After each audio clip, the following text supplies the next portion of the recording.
Hello everyone. Today we are going to continue with advanced techniques in counting, and today mainly I will talk about divide and conquer algorithms, and then I will talk about generating functions. So this part actually it won't be included in your final exam, and I will talk about it briefly. But the part related to generating function is important, and it will be for sure included in your final exam as well. But let me briefly go through divide and conquer algorithms first. In this technique that we are using as an advanced counting technique, the thing we are doing is that we are dividing our algorithm into partitions, and then we try to solve the problem for each partition, and then using a function in order to combine all the solutions together and provide the final answer. And when we talk about dividing into partitions, it means that assume that this is a Venn diagram, and assume that it contains some sets, like this is A, this is B, this is C, and this one is D.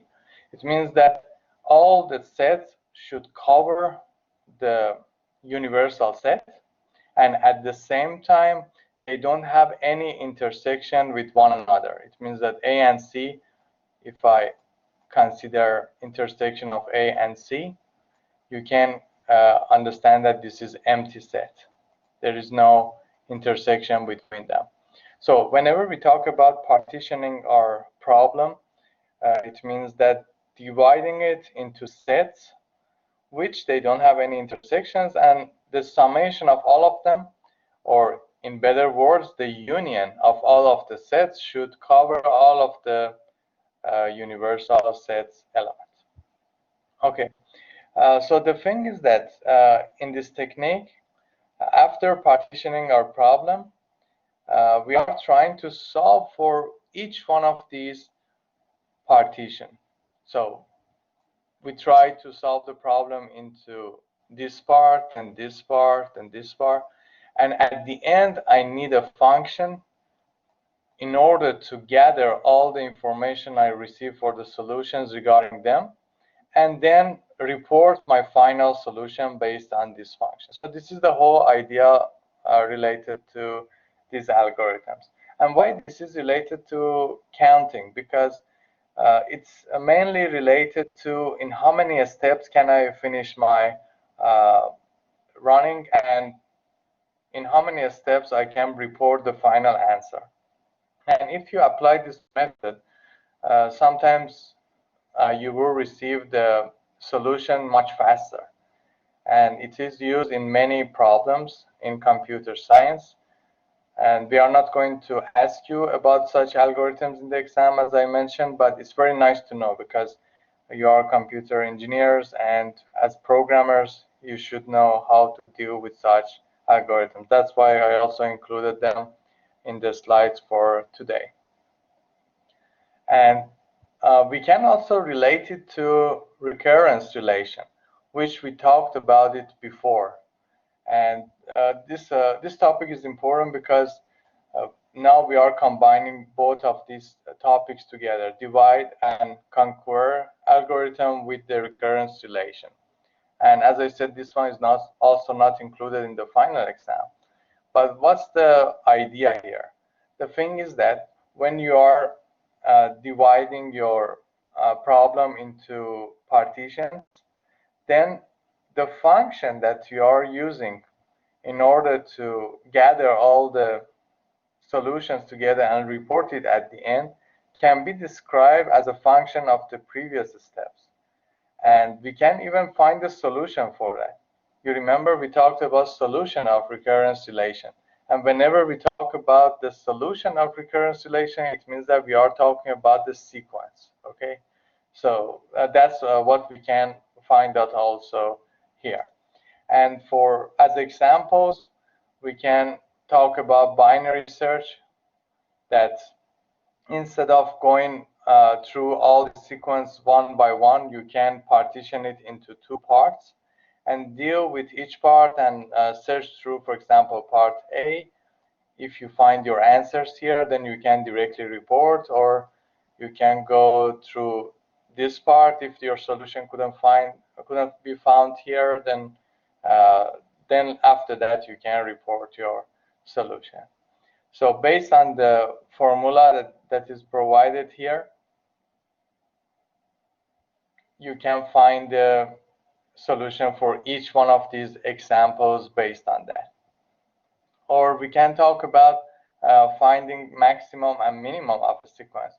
Clearly, it's very easy. These examples are easy even if you search them one by one in your sequence. But as an example to show you how we can deal with it related to divide and conquer, and you can use them in more complex problems. And for maximum and minimum, we are doing the same. We are dividing the sequence into two parts. We find the minimum and maximum of each subsequence, and then compare those two subsequences together in order to see which one is really the maximum or minimum of the whole sequence. So this is the whole idea for this one. Or even also for merging sort. For example, you are trying to sort all your data, and instead of doing it for all of your data, you can divide it again into by two, and first sort it for your first subgroup and then for the next one, and then report it by comparing them all together.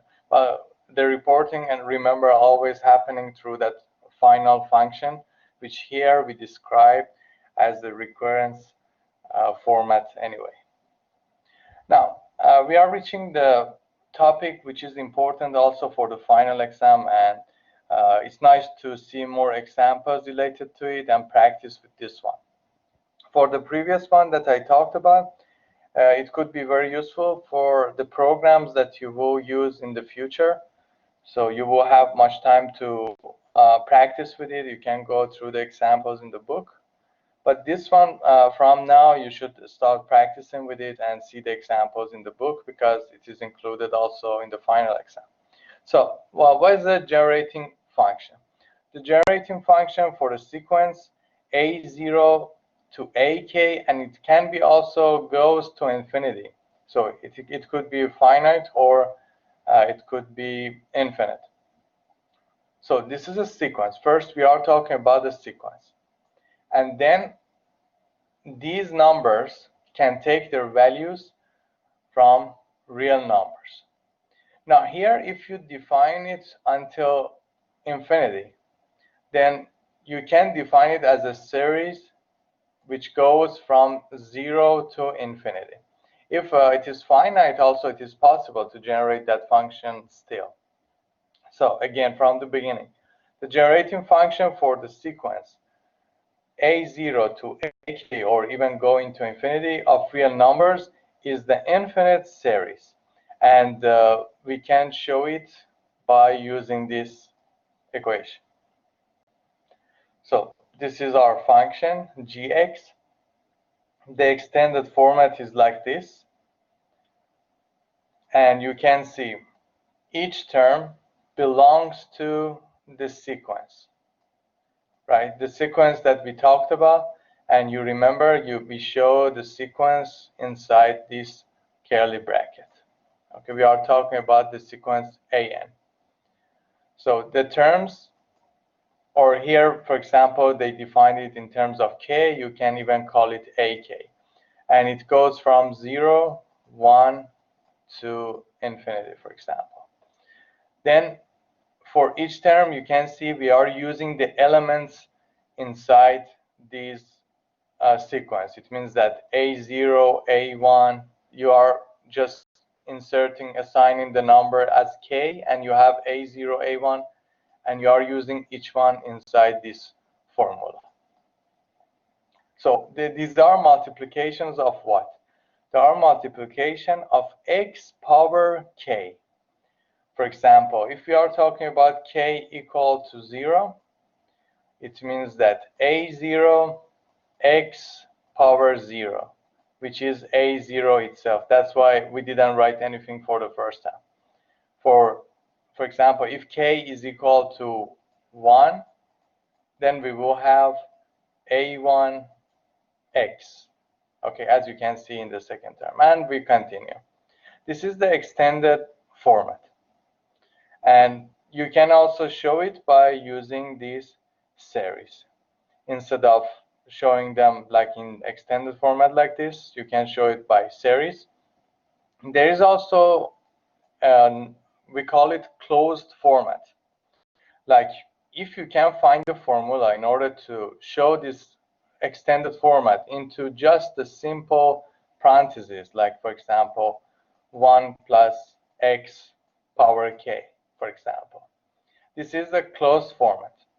In the final exam, I'm not expecting you guys to provide me the closed format.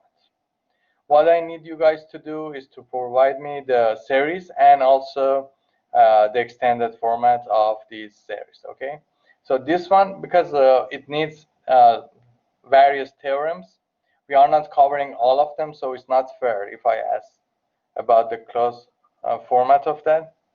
But at least for generating the function, we will for sure practice with the extended one and the series. Now let's see some examples related to that.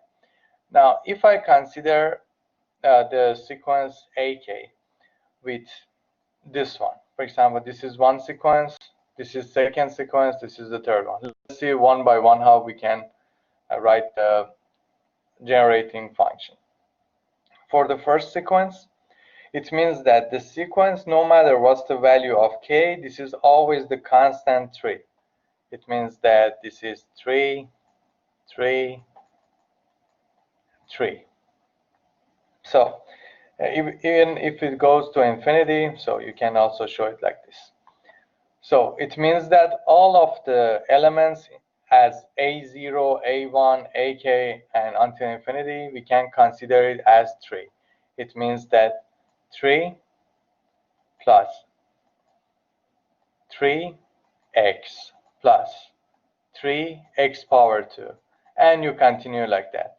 And you can show it by using this series, okay? So starting from 0 going to infinity, 3 multiply x power k. So if you look at the equation, it's pretty easy. It means that whatever you have as ak, you just put it here, and the rest is always x power k. And you just put the series behind it to show that k can vary from 0 to infinity, and you get the summation of all of that. So if I take a look at this one and I want to write it as series, it's pretty easy because I just put 3 here, and x power k is fixed, and also this part is fixed. But we also expect you guys to write the extended version too, and to show us what does it look like. For k plus 1, now instead of ak, just put k plus 1, that's it. This is the series, and you can again show me in the extended version. Or 2 power k, again, you see, just replace it instead of ak, and that's it. It's pretty easy to find the generating function. Here are some examples. Now, what is the generating function for the sequence? 1, 1, 1, 1, 1, 1. It means that it contains 6 elements only. It doesn't go to infinity. Sometimes we can show you the sequence just by its elements. It means that we don't show it like, for example, an. We don't show it like, for example, something like this. We don't show it like an is equal to n plus 1. We don't show it recursively by an is equal to an minus 1 plus 2, something like that. Sometimes we just show the elements, and that's it. It means that instead of the infinite version of this, I just show it like an is equal to 1, 1, 1, and it contains 6 elements. So I can show all of the elements like 1, 1, 1, and that's it. These two are exactly the same representations. So if I ask you what's the generating function of this sequence, then again, by using the previous formula, it is possible. And also it is possible to write the extended version and then come up with the final solution, or just simply write what is this sequence exactly. This sequence an, you can represent it like an is equal to 1, and you can say that n from, for example, 0 to 5, it has such a situation. It means that it has only 6 elements, okay? So if I want to write the series, I can start it from k equal to 0, goes to 5, not infinity, you see? So we should be careful that our series contain infinite elements or not. And here, what is an? An is equal to 1, that's it. 1 multiply x power k, right? So this is the series, and this is the extended version. It means that you write 1 x power 0 plus 1 x plus x power 1, and you continue until 1 multiply x power 5. And in order to not confuse, for example, when there is no space, we usually mean multiplication, but in order not to confuse it, I prefer usually to use parentheses between even constants and also variables sometimes, okay? So whenever you want to avoid confusion, you can do that too. So in the final exam, if we ask such questions, first provide the series like this, and then provide the extended version. That would be ideal, and that's it. We don't need the closed format, as I said, to show it, for example, in one parenthesis. How can I convert it? Although you know about some theorems, but maybe they are not enough for the final exam. Okay, another one. Let m be a positive integer, and let ak, the sequence that we can construct, is equal to this one. What is C? C here is combination. You already know about combination from counting, okay? So it means that for k, it varies from 0 to m. And remember, this number that you use here as m is the biggest one, because the combination, you remember, you put n here and r, and n is always bigger or equal to r. Yes, it's not possible that, for example, we consider r as 5 and n as 3. It's not possible for combination, right?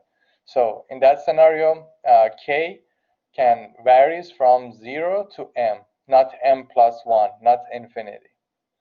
Okay, what's the generating function for the sequence a0 to am? Or better to say, the sequence, let me show it here, ak, and k varies from 0 to m. You can also show it like this instead of show the sequence like that. Okay, the generating function for this sequence. Now you know that what's the term of the series. It's very easy to write the series. And in terms of extended version, you can write it by multiplying each term from the beginning, starting from 0, multiply it by x power k. So for the first one, consider k as 0. So x power k, it is x power 0, which is 1. So that's it. Now consider k as 1. So power of x is 1. Consider k as 2. Power of x is 2. Okay, and you continue until the last term, and you can also write the final answer in terms of series. As I said, it's up to you. If you write in terms of series first or next is up to you, because they are corresponding to one another. Because we are not providing the closed format in this course anyway, so but we need both of them to be represented. So you already know what I should write in front of it, right? Okay, so for extra reading, you can go through subsections of 8.5 and 8.6. 8.6 is important because it will be included in the final exam, but you can practice with 8.1 and 8.5 anyways to practice more about different algorithms, because in the future it could be useful for you in order to use them. Okay, guys, and also, by the way, these are the subsections related to these two topics, not the topics that we are talking about. The topics related to divided and conquer algorithms is 8.3. So let me rephrase it from the beginning. Now I noticed that these two topics are related to these two, okay? So these are for sure extra reading, both of them. You don't need to go through them through the semester, but they're also very useful because you can solve questions related to counting and recurrence relations together. There are combinations of them which are very interesting. And we are using the applications of generating functions in them. And you understand why I talked about generating functions, why this is useful. You understand it inside these two sections. But we are not going to ask it in the final exam. We are not talking about it in the slides because it's not included in your course syllabus. But 8.3, for example, is the one related to divided and conquer algorithms. You can go through that and study it for the future semester. It could be useful for you. And 8.4 is the one related to generating functions, which we will talk about, and also you will see it in the final exam. Okay, so please go through the solved examples in 8.4. Okay, guys, if you have any questions, please let me know. Otherwise, next week, we will solve a question related to your assignment, and we will see the topic related to relations.